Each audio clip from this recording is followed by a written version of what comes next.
Now we are coming to the last part of this uniform circular motion. Now we want to find out the centripetal acceleration. Okay, I am taking the reference of this figure. This was the original figure.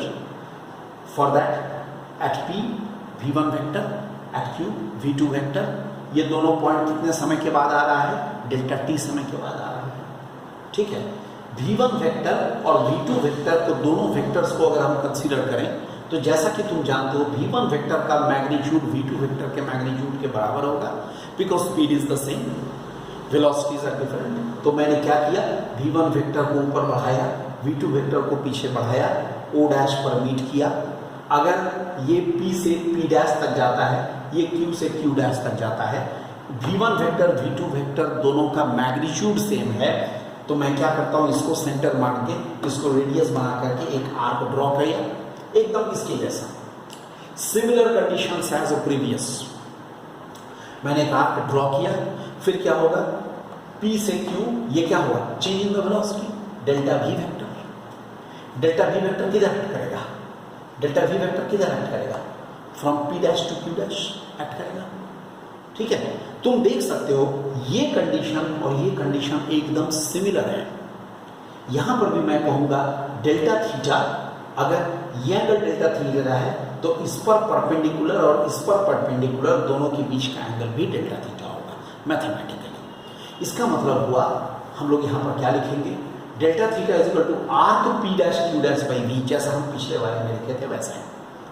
यानी small value के लिए delta T अगर small value होगा और hence small value hence delta we also. For small value delta T and hence delta we. Delta T का अगर value small होगा तो डेल्टा वी का भी वैल्यू स्मॉल होगा. उस केस में arc P dash Q is equal to quad P dash Q dash इतने के बराबर होगा. इसका मतलब हुआ delta Q delta theta equal to कितना हो जाएगा, डेल्टा वी बाई वी के बराबर हो जाएगा. ठीक है, और फिर वही चीज dividing by delta T and taking the limit, हमें क्या मिलेगा, limit delta theta by delta T as delta T tends to 0 equal to 1 by V आएगा.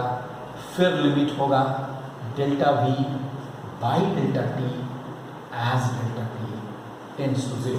एकदम देखो जैसा था उसी का पैरेलल चल रहा है. यानी तुम्हें क्या मिलेगा, इसका वैल्यू तो ओमेगा में जाना चाहिए, that should be equal to 1 by V हो जाना चाहिए, और इसका वैल्यू a के बराबर हो जाना चाहिए. Delta V by delta T is acceleration. So what we are getting, a is equal to v into omega, ये पहला रिलेशन हुआ. दूसरा हो सकता है a is equal to v के जगह ओमेगा इंटू आर एक साथ इंटू ओमेगा, यानी हो जाएगा ओमेगा स्क्वायर इंटू आर. और मुझे लगता है a इज इक्वल टू मैं v स्क्वायर बाई आर भी इस अनुसार लिख सकता हूँ. ये सब हो गया मैग्नीट्यूड के बारे में, इट इज द मैग्नीट्यूड. ये हो गया मैग्नीट्यूड ऑफ एक्सीलरेशन. ये तो एक्सीलरेशन अभी मैं कहता हूँ. अब क्या होगा, अब होगा डायरेक्शन ऑफ ए वेक्टर, यानी ए वेक्टर मतलब एक्सीलरेशन वेक्टर का डायरेक्शन क्या होगा. ऑब्वियसली तुम बोलोगे ए वेक्टर इज इक्वल टू होना चाहिए delta V vector by delta T. जिधर डेल्टा वी वेक्टर होगा, जिधर डेल्टा वी वेक्टर होगा ऐसे उसी डायरेक्शन में होना चाहिए ए वेक्टर एक्सीलरेशन वेक्टर. ठीक है, मैं एक बार फिर से पुराने कंसेप्ट पर जाता हूं. As delta T is tending to 0, ठीक है, इस फिगर में डेल्टा टी अगर घटता जाए तो क्या होगा, क्यू डैश पी डैश के नजदीक आता जाएगा, पी डैश क्यू डैश के नजदीक आता जाएगा. सो तुम लिख सकते हो as delta T decreases, okay, q dash will come nearer to p dash,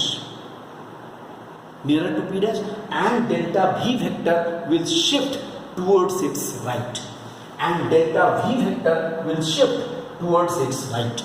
ऊपर की ओर राइट, अपने right, okay, towards it's right, and for delta T tends to zero, जब delta T tends to zero हो जाएगा तब क्या होगा, पी डैश पर ये एकदम ऐसा परपेंडिकुलर, किस पर perpendicular, O dash P dash पर ये एकदम परपेंडिकुलर आ जाएगा, यानी ओ डैश पी डैश क्या था, टेंजेंशियल डायरेक्शन था, उस पर परपेंडिकुलर क्या होगा, रेडियस होगा। फिर से मैं रिपीट करता हूं, सुन लो, जब delta T tends to zero हो जाएगा देन डेल्टा वी वेक्टर अपना एकदम perpendicular to O dash P dash हो जाएगा। What is O dash P dash, O dash P dash is a tangential direction, tangent पर परपेंडिकुलर हो गया V delta V vector, इसका मतलब delta V vector, so delta V vector is along radial direction, समझे, radial direction. इसका मतलब हुआ ये जो एक्सीलरेशन है ए वेक्टर, ये हरदम अलोंग द रेडियस लगेगा, जैसे वेलोसिटी वेक्टर हरदम टेंजेंशियली लग रहा था और ये वेलोसिटी पर परपेंडिकुलर यानी रेडियल डायरेक्शन में लगेगा, इसका मतलब ये हरदम radially towards the centre. So this acceleration is called centripetal acceleration. What is its direction, centripetal acceleration का डायरेक्शन क्या हुआ, it is always be directed towards the center along the radius.